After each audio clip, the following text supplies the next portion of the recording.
அல்லேலூயா. கர்த்தருடைய பரிசுத்த நாமத்திற்கு மகிமை உண்டாவதாக.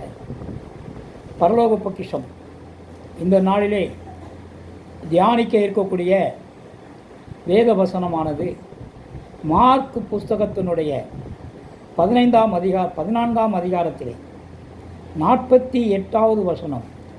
இயேசு அவர்களை நோக்கி, கல்லனை பிடிக்க புறப்படுகிறது போல நீங்கள் பட்டயங்களையும் தடிகளையும் எடுத்துக்கொண்டு என்னை பிடிக்க வந்தீர்கள்.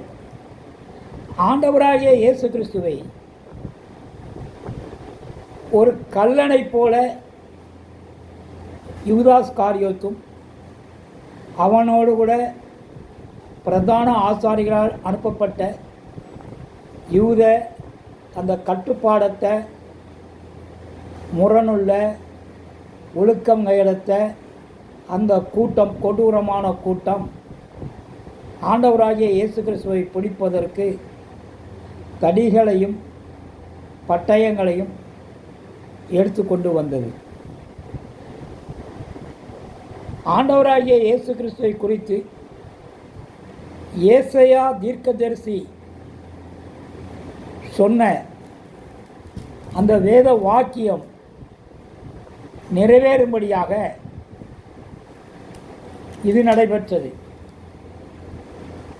ஏசாயா தீர்க்கதரிசி 53ஆம் அதிகாரம் 12ஆம் வசனத்திலே, அவர் தம்முடைய ஆத்துமாவை மரணத்தில் ஊற்றி அக்கிரமக்காரரில் ஒருவராக எண்ணப்பட்டு அநேகருடைய பாவத்தை தாமே சுமந்து அக்கிரமக்காரருக்காக வேண்டிக் கொண்டது நிமித்தம் அநேகரை அவருக்கு பங்காக கொடுப்பேன். பலவான்களை அவர் தமக்கு கொள்ளையாக பங்கிட்டுக் கொள்வார்.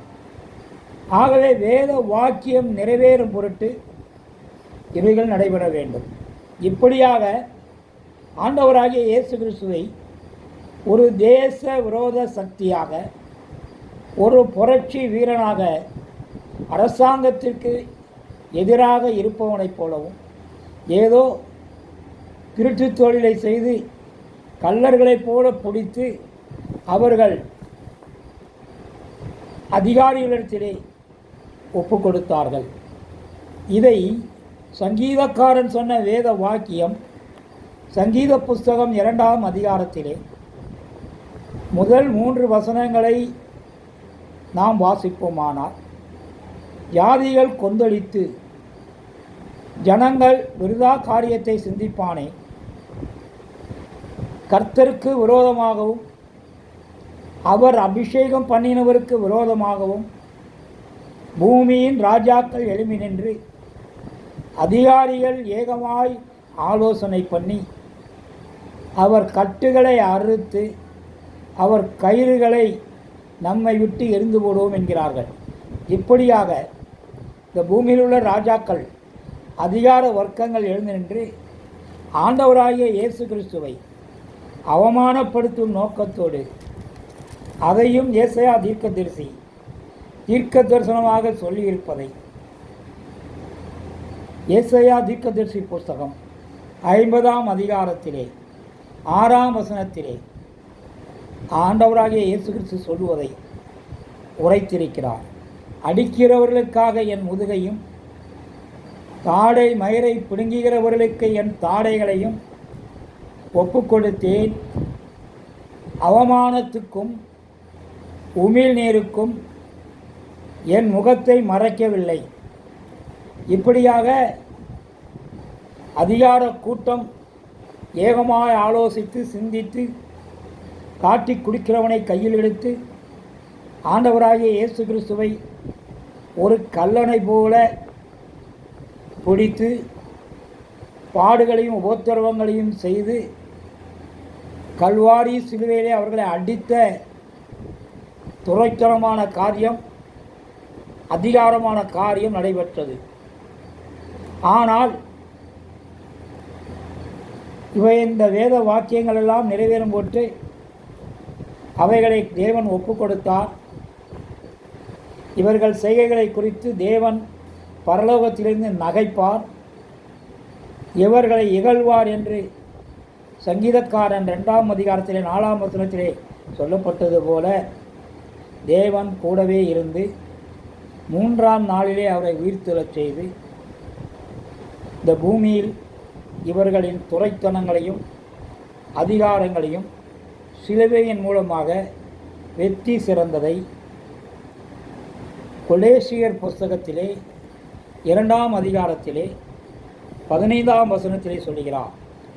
துரைத்தனங்களையும் அதிகாரங்களையும் உறிந்து கொண்டு வெளியரங்கமான கோலமாக்கி அவைகளின் மேல் சிலுவையிலே வெற்றி சிறந்தார். ஆகவே இவர்கள் கல்லணை பிடித்தது போலது நடந்தது உண்மை, ஆண்டவரை அவமானப்படுத்தியது உண்மை, அதிகார வர்க்கம் இப்படியாக கல்வாரி சிலுவையிலே அடித்தது உண்மை. இதெல்லாம் வெளியரங்கமாகவே நடந்தது. மீண்டும் 3ஆம் நாள் தேவன் அவரை உயிர்த்தெழச் செய்தது உண்மை, இதுவும் வெளியரங்கமாக நடந்தது. இப்படியாக அவர்களின் அதிகாரத்தை எல்லாம் நொறுக்கி கல்வாரி சிலுவையிலே வெற்றி சிறந்தார். இந்த வசனமானது அதாவது மார்க்கு புஸ்தகத்தில் 14ஆம் அதிகாரம் இந்த 48ஆம் வசனம், இந்த தீர்க்க தரிசனம், இந்த வேத வாக்கியம் நிறைவேறும் என்பதை மார்க்கு புஸ்தகம் 15ஆம் அதிகாரத்திலே 28ஆம் வசனத்திலே சொல்லப்பட்டிருக்கிறதை பார்க்கலாம். அதாவது 27, 28 அல்லாமலும் அவருடைய வலது பக்கத்தில் ஒருவனும் அவருடைய இடது பக்கத்தில் ஒருவனுமாக 2 கல்லறை அவரோடு கூட சிலுவையில் அறைந்தார்கள். அக்கிரமக்காரரில் ஒருவனாக எண்ணப்பட்டார் என்கிற வேத வாக்கியம் அதனாலே நிறைவேறிற்று. ஆகவே கொடுக்கப்பட்ட அந்த வேத வசனங்கள் தீர்க்க தரிசனங்கள் நிறைவேற்றுவதற்காகவும் நியாயப்பிரமாண சட்டத்தை தான் எடுத்துக்கொள்வதற்காகவும் தம்மைத்தாமே ஆண்டவராகிய இயேசு கிறிஸ்து கல்வாரி சிலையிலே ஒப்புக் கொடுத்தார். அதைத்தான் இந்த வேத வசனம் இன்றைக்கு வெளிப்படுத்துகிறது. இதன் மூலமாக தீர்க்க தரிசனம் நிறைவேறச் செய்தார். உலகத்தின் அதிகாரங்களையும் துரைத்தனங்களையும் அவர் வெற்றி கொண்டார். இந்த 2 காரியங்களை இதன் மூலமாக செய்திருக்கிறார். அல்லேலூயா. கர்த்தருடைய பரிசுத்த நாமத்திற்கு மகிமை உண்டாவதாக. எங்கள் அன்பின் பரலோக பிதாவே, நல்ல ஆண்டவரே, கிருபையும் மகா இரக்கவும் உருக்கவும் உடையவரே, நேற்றும் இன்றும் என்றும் ஆளாயிருக்கின்றவரே, இந்த நாளிலும் கூட வாசிக்கப்பட்ட இந்த வசனத்திற்கு கர்த்தர் ஒரு நல்ல விளக்கத்தை கொடுத்து எங்கள் அக்கிரமங்களை நீர் ஏற்றுக்கொண்டு கல்லனை போல் ஒருவனாக எண்ணப்பட்டு அக்கிரமக்காரர்கள் ஒருவனாக எண்ணப்பட்டு அதிகார வர்க்கத்தினால் கல்வாரி சிலுவையிலே கொலை செய்யப்பட்டீரே ஆண்டவரே. ஆனாலும் தேவன் செய்த உதவினாலே 3ஆம் நாள் உயிர்த்தெழுந்து அக்கிரமத்தையும் துரைத்தனங்களையும் அதிகாரங்களையும் வென்று இந்த வேத வாக்கியங்கள் நிறைவேறவும் கர்த்தர் இந்த நாளிலே அவைகளை நிறைவேற்றி தெய்வ சித்தத்தின்படி நிறைவேற்றி கொடுத்த தேவன் தெய்வ சித்தத்தின்படியே எல்லாம் நடக்க வேண்டும், எல்லாம் செய்ய வேண்டும் என்ற ஒரு மெய்யான கருத்தை இன்றைக்கு எங்களுக்கு இதன் மூலமாக வெளிப்படுத்தியிருப்பதற்காக உமக்கு ஸ்தோத்திரம் ஆண்டவரே. துதிகன மகிமை யாவும் உமக்கு ஒருவருக்கே செலுத்துகிறோம். எங்கள் ஜெபங்கள் நல்ல பிதாவே. ஆமென். அல்லேலூயா.